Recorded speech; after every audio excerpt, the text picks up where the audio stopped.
I've been getting so many questions about investing at the moment. Like, should I be in the market? Should I be out of the market? What is the market? Is the market going up? Is the market going down? What about shares? What about ETFs? What is an ETF? How much money can I make? I thought the best way to put some perspective on the topic was to play a little game. So I called up 10 friends and said, "Hey Dale.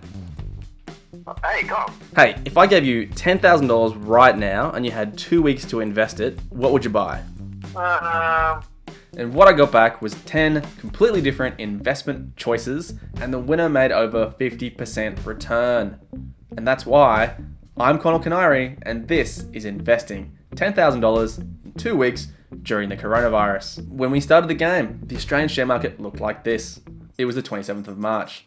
The market had dropped drastically since the highs in February, however it started to bounce.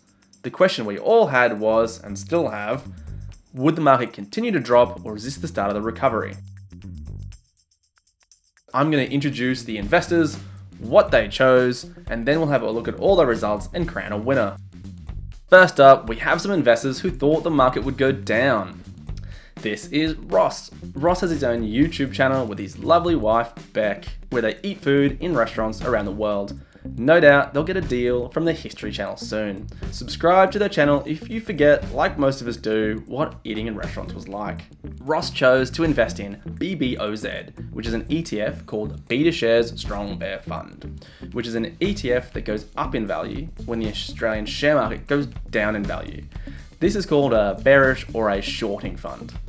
This is the first of our ETFs. An ETF is an exchange traded fund, which just means it's a managed fund that is traded on the share market. This is Callum. Callum is a website designer, marketer, and all-round nice guy. Callum has decided to invest in a $10,000 put option on the S&P 500. An option is a derivative, which means it derives its value from the underlying asset. So in this case, the underlying asset is an S&P 500 index, and a put option will go up in value if the S&P 500 goes down in value. This is Sean. Sean owns a 65 kilogram Irish wolfhound, just in case he needs to pull a man down from a horse or chariot, and on the weekends if he decides to hunt elk, boar, or wolves. Sean chose to invest in LSF, L1 Long Short Fund, which allows the fund manager to make money from the market going up or down, presumably a safe bet in these uncertain times. This is the Stig. Some say that he read the Barefoot Investor but already had a splurge account. Others say he predicted the GFC before that guy from that movie did. The Stig has decided to invest in an S&P 500 ETF on the Australian share market called SPY. This is Matt. Matt is a real estate agent with Ray White, and he owns a Bernese mountain dog because in his spare time he likes to herd cattle and pull carts. Matt decided to invest his $10,000 in silver via the ETF SLV. This is Sophie. Sophie also happens to be my wife. She is funnier than me. That hurts my feelings. Sophie chose to invest in the ETF MGG, which is the global share fund by Magellan. Magellan are known for their managed funds, which are also available as ETFs. The next few investors decided to pick direct shares that all had a bit of a coronavirus theme. This is Dale. Dale lives on the tip of Cape York and runs the Croc Tent. Next time you're in far north Queensland, pop into his shop. If you tell Dale you know me, he won't give you a discount. Dale has split his investment choice across 3 different companies: EML Payments, Lendlease Group, WiseTech Global Limited. So, money, construction, and technology. This is Adam. Adam really likes shipping containers. Adam chose to invest his $10,000 in RMD, ResMed, which is a company involved in the development, manufacturing, and medical devices that diagnose and treat respiratory disorders. This is Danica. He likes to take photos of animals in his spare time, and he loves the letter M. For this reason, he has put half of his money in Triple M and the other half of his money in Triple M. But wait, how can you have 2 different shares with the same letter code? Well, they're on different stock exchanges. Triple M on the New York Stock Exchange is 3M, and they make post-it notes and face masks.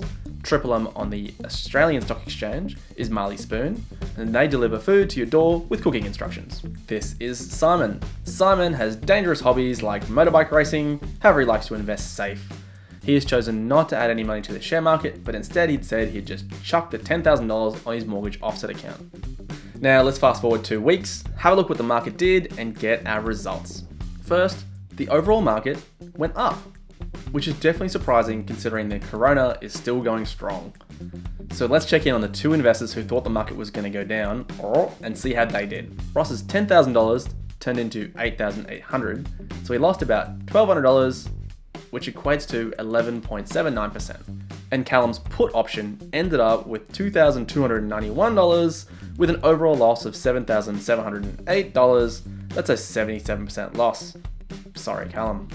So the first lesson is derivatives like options or CFDs can make or lose you a lot of money. Proceed with caution. Next, let's check out our ETF investors. Sean's long short fund made a healthy $1,250 or 12.5%, while the Stig, who went with the passive ETF of the S&P 500, only made himself $273 or 2.74%. Matt, who bought silver with his money, also went up. He made $678 or 6.78%. And my lovely wife Soph made $1,465 or 14.66.